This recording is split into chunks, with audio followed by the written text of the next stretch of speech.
Hey all, Andrew here. Welcome to the Onion Buns, and welcome to another edition of Let's Talk. So I was going to step back and take a break on politics for a while after the last election. But a issue has come up in Alberta that is near and dear to me now, and I'm seeing so much misinformation being spewed by the mainstream media and by the left-wing sycophants. Yeah, that's a good enough word for them. That I felt I needed to step up and say something. So I'm going to go over the topic of separation or independence by Alberta through a referendum. And I'm going to deal in facts, not fiction, not ideology-based agendas, just the facts, because there is so much misinformation being spewed out already that it's repugnant, to be honest. So anyway, let's start with this. I guess the best place to start is with the mainstream media. You can't take anything they're saying as fact. You really can't.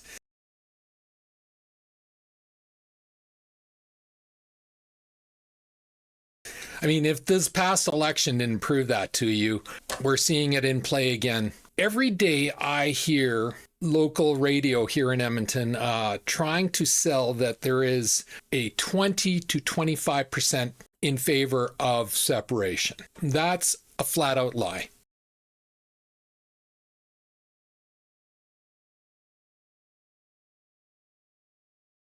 It's a lie by omission. Okay, there is a 20 to 25%, but that is your hardcore separation base. So you have that 20 to 25% at any given time, any given year, that is, they want to separate. They always want to separate.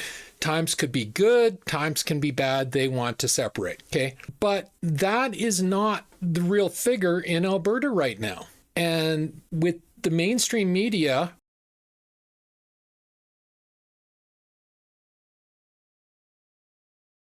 quoting the 20 to 25% figure, they are lying to you through omission of facts. They're not telling you the whole story, and they're intentionally not telling you the whole story. So how they came up with the 20 to 25 figure, that was through Nanos pollster. Now, if anyone paid any attention to the last election, the one thing everyone should be able to agree on, and I know they don't, but they should be able to, because the facts are the facts. It's directly in front of you. You can't argue it because it's out of their own word. Is you can't take anything Nanos or Ecos says. You seriously can't. These guys are bought and paid for by the Liberal government using taxpayer money, and their numbers in the election were so off, so blatantly off, that they lost their credibility for anyone that uses their mind, uses the brain upstairs. I'm sure Nanos has come up with some spin. I don't listen to him anymore, so I don't know how he's justifying being so massively off. Him and Ecos both predicted a massive Liberal majority, and we know that didn't happen, and it was never going to happen. It was never in the cards at any time. But they tried to manipulate the public by fudging their numbers. Now, I'm sure Nanos, because I've seen him do this before, is he always comes back to, well, it's within the margin. No, it wasn't within the margin of error this time. I tuned him out. So maybe he changed at the last second, he changed his prediction. But you look before that, he was predicting a massive majority for the Liberals, and that did not happen. The Liberals and the Conservatives were within the margin of error of being tied. The Liberals got the minority. It could have easily flipped for the Conservatives to get the minority. So you can't take anything he or Ecos say. There was only two pollsters out of the mainstream that were correct in their polling, and that was Abacus, and shockingly enough, that was Main Street. Now, I don't have a lot of respect for Main Street. You can go back and watch a different video of mine about polling, and I explain why. It's from personal experience with them. But that was also 20 years ago, so maybe they've changed how they do their polling. But I'll give them credit. They predicted the Liberal minority, as did Abacus. And that's what it was, a liberal minority. And Main Street and Abacus never really changed. They always predicted that. So Nanos did a poll before the election, and it said 20 to 25% of Alberta was in favor of separation. Okay.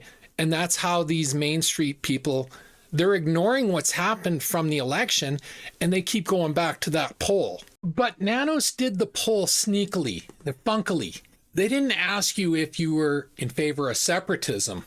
Now, that's too straightforward. They asked you, how do you identify yourself, as Albertan or as Canadian? And 25% of them said, I identify as Albertan. And somehow the mainstream media has grabbed hold of that and said, well, if you identify as Albertan, that means you are pro-separatism. That means there is only 25% in favor of separatism. Now, I don't know how they made that leap.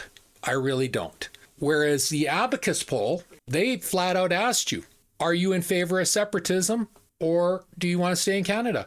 So it was a direct question. Whereas with Nanos, it was not a direct question. It was a very indirect question. And again, I don't know how they made that leap.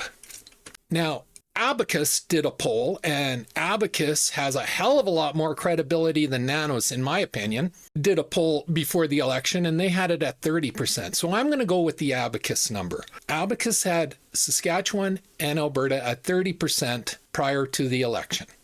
Now, anyone with any common sense knows that that election pissed off the West and pissed it off huge. So anyone with any common sense knows that that number rose. It didn't drop, it rose.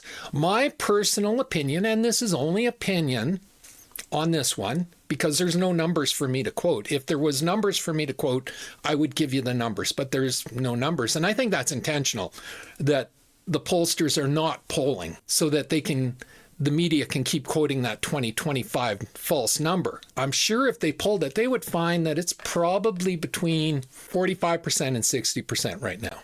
Now, don't get that twisted. That's a polling estimate I'm making. That doesn't mean come referendum day, those people would still vote to separate. That's just an intention, glimpse into the current mindset. Okay, so I'm guessing it's 45 to 60% right now, but that doesn't mean in 2026, 45 to 60% are going to vote in favor of separating. It could be higher. If Carney does what I think Carney's going to try to do, it could be very much higher.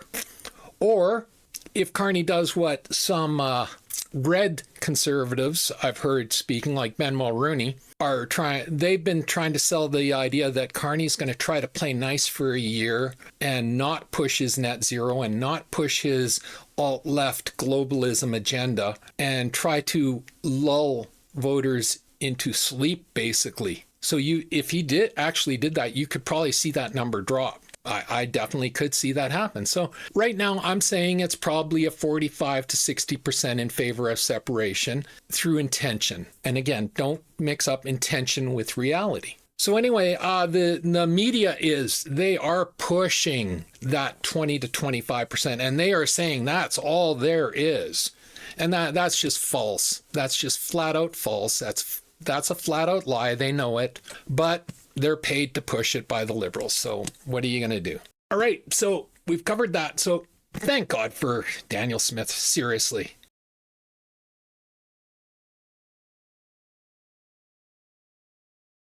The only one keeping Mark Carney in check right now is Danielle Smith. You listen to Carney, he thinks he has a supermajority the way he's talking. And I have no doubt that 3 or 4 NDP will cross the floor eventually, join the Liberals, and he will get his majority, so he will get his 4-year term. I have no doubt about that. I do not expect him to continue in a minority. I don't think his ego will allow him.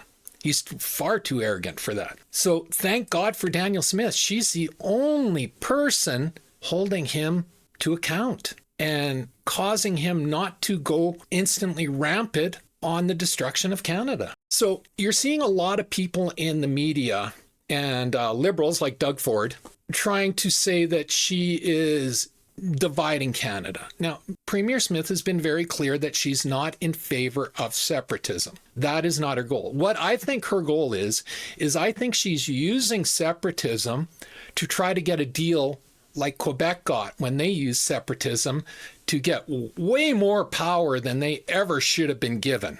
Like, let's call a spade a spade. Quebec is massively overrepresented for what it offers Canada. Like, it's ridiculous. It really is. And I think Premier Smith is trying to use the separatism movement to achieve that same end for Alberta. And I suspect Premier Moe in Saskatchewan is ultimately, he's been a little more wishy-washy on it, but I think in the end, he is going to do the same thing. Unfortunately for BC, they have such a wimpy premier that the door's open for them to do the same thing, but Ebby just won't. You know, he doesn't put BC ahead of his own personal desires. So that sucks for BC. It really does, because they deserve better, but, you know. So yeah, that's what I think Premier Smith is going for. I don't think she wants to separate from Canada. I don't think she's in favor of separating, and she's come out time and time again and said she's not. I think she wants to use the threat of separation to get Alberta a seat at the table. And that seat at the table is so long overdue. It really is. And Alberta's been asking for it. This, like everyone keeps talking about the last 10 years. Alberta has been asking for a seat at the table for my entire 59 years of life. And they've been ignored. Flat out ignored. So why shouldn't she? Like, really, why shouldn't she? It's not anti-Canadian of her to do this. She is doing what's best for Alberta. And I honestly think anyone insulting her or chastising her, they should go screw themselves, honestly, because she is doing what every premier in Canada should be doing. You know, Carney he's a pathological liar, but one thing he's been very clear on is he wants centralized power through the federal government. He does not want the provinces controlling the resources. He does not want the provinces having a say. He'll tell you that because it looks good, but his actions have told us what he wants is he wants that centralized power where the federal government controls everything. And Smith is saying, no way. Absolutely no way. So thank God for Premier Danielle Smith. Seriously, if Alberta had Nemchi, oh my God, would we be screwed? Like, it would be an absolute nightmare in Alberta if that was the case. Or Notley still, or even Kenny. I didn't have much use for Kenny either. He reminds me a lot of Doug Ford. You know, so thank God for Danielle Smith, because in this current climate, we need Danielle Smith. We needed somebody strong to stand up to the feds, and she's doing that. So thank God for Danielle Smith. I'll just keep saying it. I'll shout it from the rooftops.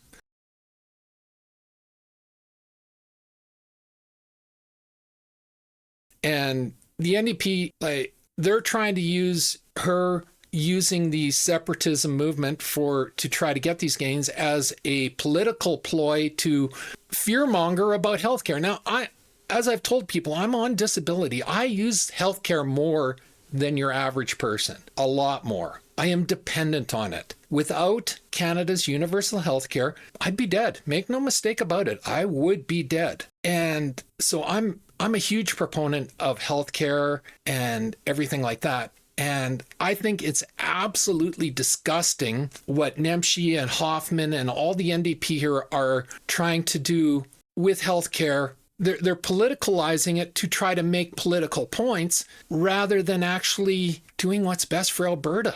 You know, and it baffles me why a provincial party thinks getting in bed with the feds is going to win them support, especially when those same feds got basically wiped out in Western Canada. Like, even BC didn't vote for them.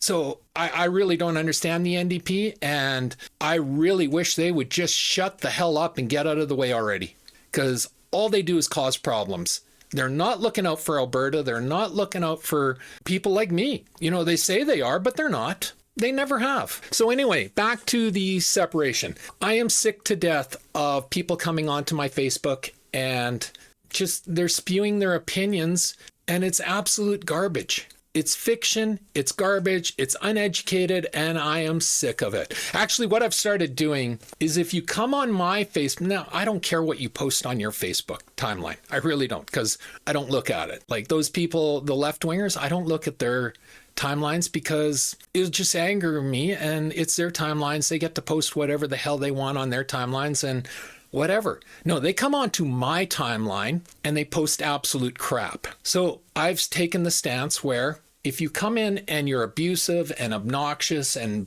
all that, I'm just blocking you now. Done. And if you come in and you're not abusive and obnoxious, but you're posting garbage, like pure fiction, I'm deleting your post. And nobody can complain about that because the left wing, the NDP, the Liberals, and the Greens all have voted in favor of censorship. So they can't complain when I censor them.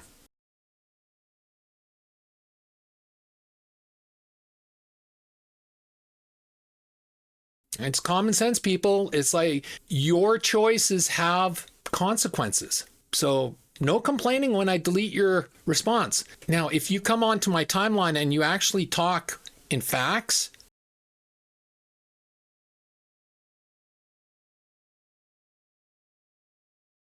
I got all the time in the world for you and I will debate you, and you give me the facts and you can change my mind if you come at me with facts. But if you come at me with ideology and just garbage, that's really what it is. It's garbage and fiction.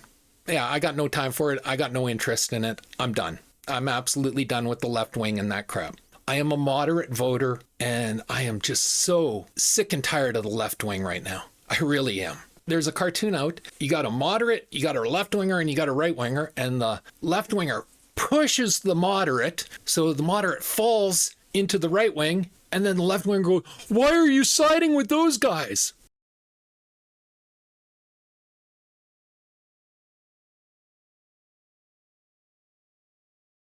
That is perfect to what the political climate is nowadays in Canada. That is perfection.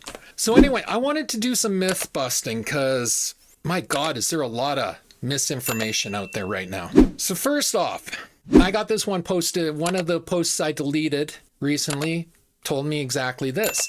Alberta can't afford to function without Canada. False. Absolutely false. If Alberta was independent, we would have more land than 79% of all nations in the world.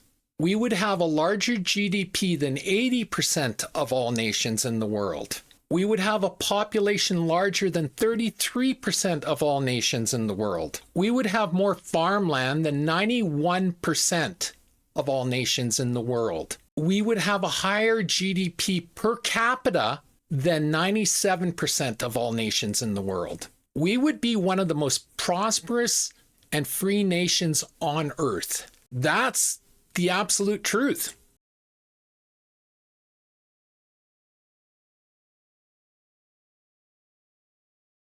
Alberta would be one of the richest countries on earth. It would, and this is GDP per capita, and this doesn't take into account how much more money we would be pulling in without having to deal with the Liberals' anti-pipeline and emissions cap and production caps and all of that crap. So this is the low end number, okay? Alberta currently would be sitting at $80,600 per person. That is $1,000 per person lower than Norway. That is, United States is at $76,300 per person. So we would be richer than the United States. Germany is at $58,000. So we would be richer than Germany. Canada without Alberta would be at $55,000. So we would be much richer per capita than Canada.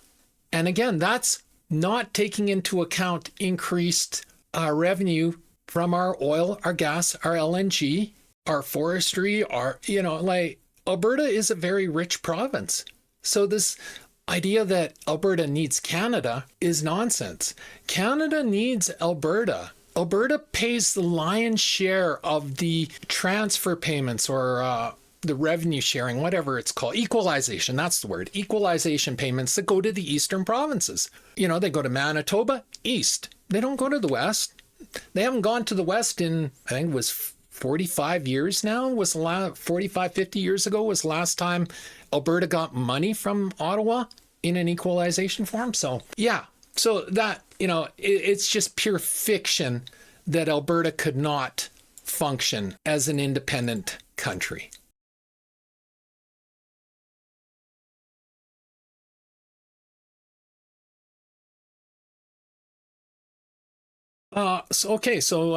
Another one that keeps popping up is Canada does not own Alberta oil. They're saying Canada does own the resources in Alberta. No, it does not. Provincial ownership of Alberta's oil. In Alberta, the oil in the ground is owned by the province, not the federal government. And this is true for every resource in Canada.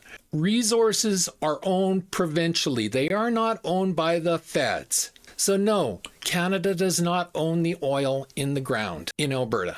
Private and federal ownership. About 17% of the mineral rights are privately owned and only 2% are owned by the federal government. So that equals 19%. So that means 81% is owned by the province. So no, and this is backed by the Constitution. This arrangement is enshrined in the Constitution Act of 1982. So it's in Canada's own constitution. So if Alberta was to separate, no, you don't get a share of the oil. You don't own a share of the oil. It's simple as that. It's just like if Ontario was to separate, Ottawa would not, well, they're in Ontario, but the feds, better wording, do not get a share of mineral rights that they've blocked Ontario from mining because Ontario owns the minerals. The federal government do not. This is what Carney wants to change, by the way. This was one of the things he wants to change, is he wants the feds to manage all of the resources. And that's a no-go. Like, if he really did try to push that percentage, I said 45 to 60, you would see that skyrocket to 80 or 90. You really would. Like, that would be a complete non-starter.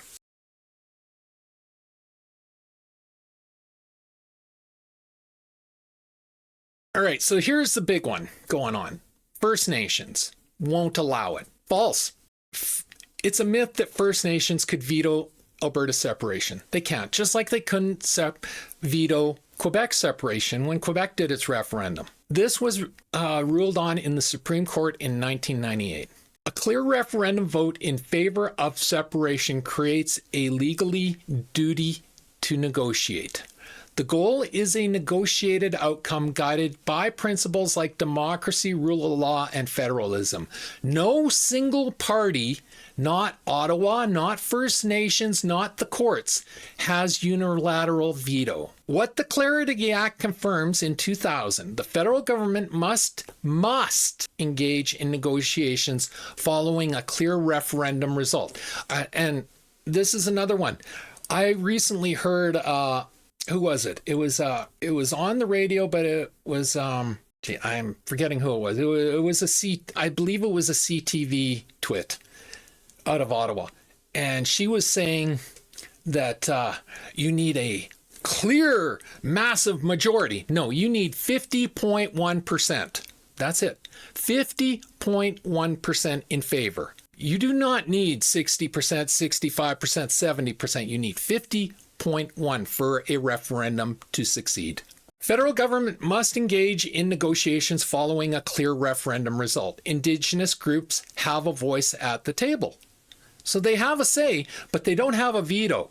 What happens to treaty rights? This is important. The Alberta government would take over the role of the Canadian government in delivering treaty obligations. So their treaty rights remain. Even through separation, the Alberta government would have to honor those treaty rights. But that is not giving them the veto. They have no veto, contrary to the claims they've been making.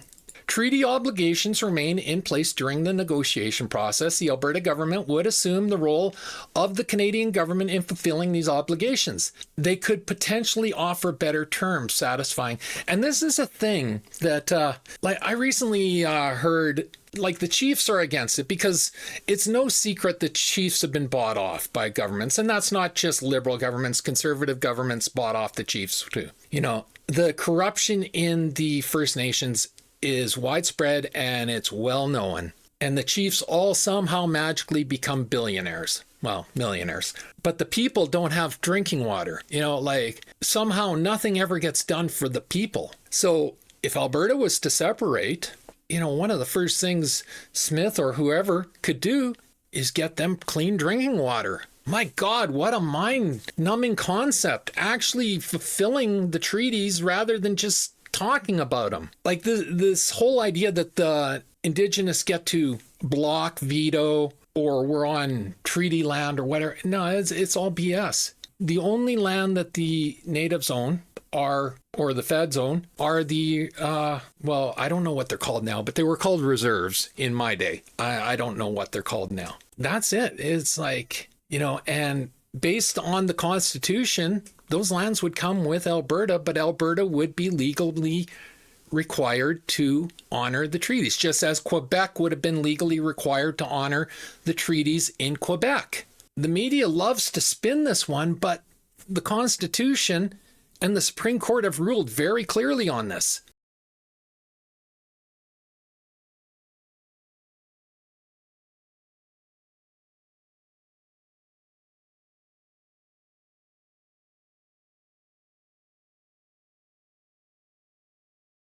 Again, misinformation. We'll get to why there's misinformation, so much going on now. Who owns Alberta's Crown land? Another topic. Most Crown land in Alberta is owned and managed by the province, not the federal government. And we saw this clear as day in Jasper and Banff fires when the feds did absolutely sweet bleep all. They are responsible for the maintenance, but they weren't. It was up to the Alberta. It was up to Alberta to go in and fight the fire and do the maintenance. And, the feds weren't doing diddly squat. So provincial Crown land, over 90% of Alberta land base is public land. Most of it provincial Crown land, managed by ministries such as forestry, parks and tourism, and environment and protected areas.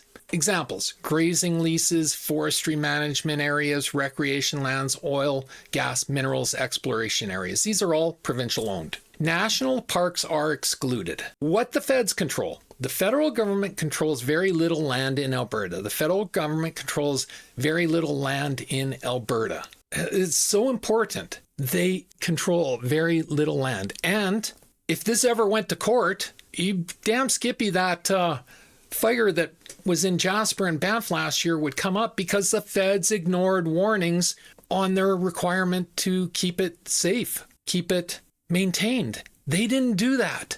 So they have basically reneged on their obligations of those lands, which would favor Alberta again. Now, I can't say for sure if Banff and Jasper would come with Alberta. I think they would because, again, the feds have not lived up to their responsibility on those lands. They haven't. That's just the truth of it. But I'm not a lawyer, so that's just speculation on my part. We would have to see. My gut feeling is in the negotiation after a referendum, the feds would give up the lands for a cost, for a price. The other thing that doesn't get talked about is if Alberta did separate, well, now Canada's got to negotiate air to fly over. Say BC stays in Canada. Well, now to get from Toronto to BC, you have to fly either through the States, where you pay the States to use their airspace, or you got to fly over Alberta, which is the shortest distance and which is the distance the airlines all want to do is the shortest distance because it costs the least amount of fuel. So the government of Canada would have to negotiate air travel. That cost might be Banff and Jasper. That's just speculation, but you get the idea. It's not just this one cut and dry as the mainstream media and the Liberals and their uninformed supporters all like to think it is. There is a ton of minuscule things that need to be worked out.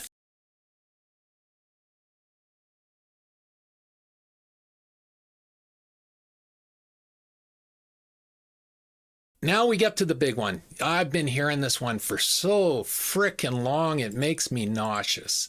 But Alberta will be landlocked. Okay, technically, yes.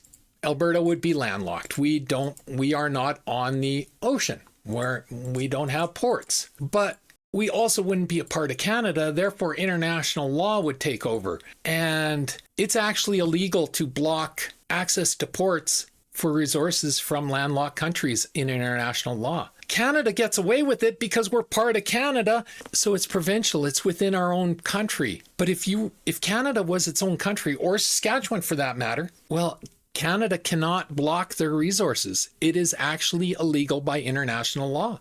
It's just like Switzerland, Mongolia, and other landlocked countries in Europe. They all have rights and accesses are protected because it is illegal by international law, the UN, to not allow them to get their goods to ports. So in this essence, not only is Alberta not landlocked, they have more rights than they do now. But then there's the obvious one that could partner with the US, get access to their ports. Build a pipeline straight down from the oil sands straight into the U.S. and cost of that. I mean, we already sell our oil at a huge discount thanks to Trudeau, part of Canada. So you take Canada out of the equation, well, we renegotiate a new thing. Maybe we get a little up in the price, but we still give it at a discount and we get access to their ports. No longer landlocked. It's such a disingenuous argument that the left tries to make on this one. It's really, with independence, Alberta would have far more negotiating power and options than they do as a province in Canada.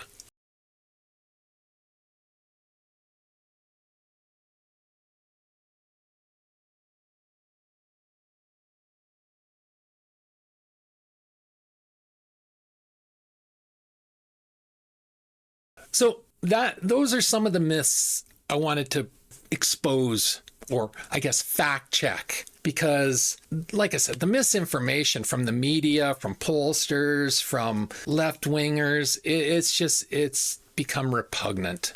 It really has. It's just, they lie, and they honestly don't think anyone's ever going to call them on any of their lies. So that is the situation with the separation or independence. Now, Alberta doesn't play any more of a role in Canada than being the piggy bank for the East. And yeah, that doesn't work for me anymore. It really doesn't. If Smith can get a great deal, okay, we revisit it. But I don't think Carney especially is going to give Smith what it's going to take to temper out the frustration and the anger going on. Like, Smith has put out her 5 points. For me, personally, what I would be looking for is Alberta and Saskatchewan should have the same number of seats as Quebec in elections. This last election was called before the first ballot was even counted in Alberta. That's wrong. That's flat out wrong. That shouldn't be happening. And the only way to cure that is Alberta should have the same number of seats as Quebec. We offer more. I mean, I'm not trying to be rude. I'm not trying to be dismissive of Quebec, but we offer more as a province. Quebec takes $13 to $20 billion in equalization. Alberta pays it. That's the other thing is, I know Smith is asking for the dissolution of equalization, and I don't think that will ever happen. What I do think should happen is they should come up with a formula. That's it. Formula where for every $500 million you get in equalization, you lose a seat in the next election. So, Ontario gets $512 million. Why, I don't know. I really don't understand why Ontario gets any money from equalization. But they get $512 million every year in equalization, so they should lose one seat. Big whoop. And I think that seat should come out of Toronto, by the way. Quebec gets 13 billion, so they should lose 26 seats. Just no, if you want your equalization payment, you lose your seats. That's the trade-off. Or you can turn down the equalization and keep your seats. Which is it? You can't have it both ways. Either you are giving to the country or you are taking from the country. And if you are taking from the country, then you should not have as big a say in the country. You know, to me, paying $13 billion to Quebec every year is like telling a murderer that he gets to set his own prison sentence. It makes no sense to me. It really doesn't. You know, Atlantic Canada, that's actually the only people that should get equalization because they are poor. But again, you take Atlantic Canada and they come up with, I think it was 2.4, yeah, it was 2.4 million population and they get 34 seats. Alberta has a 4.4 million population.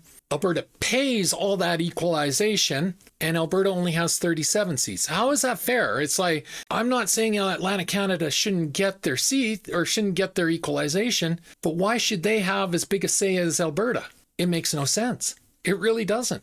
And I think that's what ultimately needs to be repaired or fixed. I don't think that'll happen under Carney. Actually, I'll guarantee, I'd put money it won't happen under Carney. But for me, the Senate seats and approving the elected senators, because it's ridiculous what Trudeau did. We elected our senators and he flat out ignored them and he put in highly partisan left-wing friends of his to be senators. You know, and it's funny to me. It's like I got a buddy who's a radical extremist alt-left socialist, and he was bitching to high hell. Just, oh my God, he was ranting and raving that Trump is loading up the courts with his own hand-picked people. But he didn't say a word about Trudeau doing the same thing in the Senate. Not a peep. You know, but I've come to expect that from the left. It's hypocrisy through and through. They say one thing, they do the other, and they honestly don't see the difference. So anyway, I don't think Alberta will separate. I'll say it right there.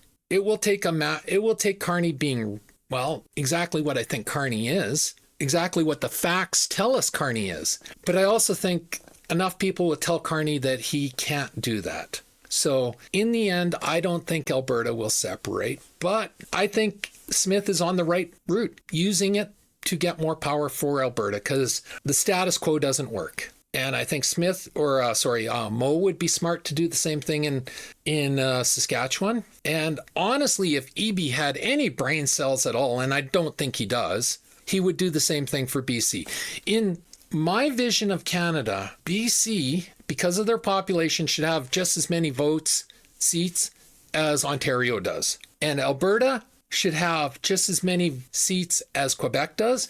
Saskatchewan, I can see the argument for them having less because they only have just over 1 million people. But they also contribute a hell of a lot more with their potash and their uranium. And their uranium is going to be that's going to be fundamental for the future of Canada as we move into the nuclear age. You know, so that's the other issue I have with the whole distribution of seats is I don't think it should be based on population. I really don't. Why does 1,000 people living in little sardine cans in Toronto apartments matter more than 100 farmers who grow enough food to feed 10,000 Canadians? Like, why is those 1,000 people living in sardines working at a 7-Eleven more important than 100 farmers that feed 10,000 to 100,000 people? Somebody has to come up with a formula where it's not just population, but it's also how much does that province put into the country compared to how much does that province take out of the country. That's the formula I would like to see. And the other one, I've been saying this for years too, is I don't think cities should hold the power they hold. I think you take all the seats in Canada. I'm just going to throw out a number, say 400. I know that's not accurate. It's easy math this way. 400. You take 200. Those 200 get divided between urban centers, and the other 200 get divided between rural sections. So farming, rural, is just as as urban. Nobody has more say than the other. And why I say this is because if you actually looked at the platforms of the Liberal Party, the NDP Party, the Green Party over the last 30 years, probably longer, but I'm going to say 30 years, they only represent cities. Their entire platforms are designed to grab urban votes. They completely ignore it. It's like this last election, Saskatchewan was hammered with 100% tariffs on canola. And you did not hear Carney or Singh or May mention it once, not a single time throughout the entire election did they, because it was urban vote or rural votes. Don't matter. It was Saskatchewan. Who cares? That's wrong. Saskatchewan, there was a time Saskatchewan was a have-not province, but they are not that anymore. So our electoral seats should represent what you put into the country. It makes sense to me. And I tell you, if Saskatchewan and Alberta and BC had even 20 seats each more, this election would have been vastly different. And this election would have also been vastly different in the campaigning, because it would have forced the Liberals, the NDP, and the Greens to pay attention to rural Canada. Like, it's no coincidence that the rural Canada voted for the Conservatives, because the Conservatives were the only party representing rural Canada.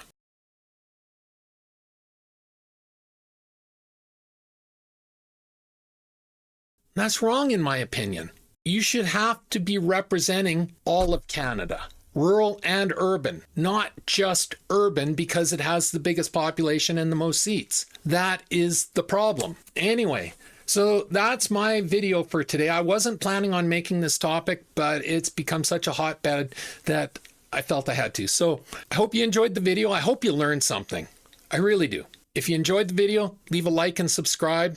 And a share. I'm trying to grow my channel, and a like, a subscribe, and a share does me wonders, and I do appreciate it. I really do. If you didn't like the video, leave a dislike. Always feel free to leave a comment. Don't worry, I don't swing my cane too strongly anymore if I dislike your comment. And as always, pew, pew, pew, and shit. Thanks for watching. Bye.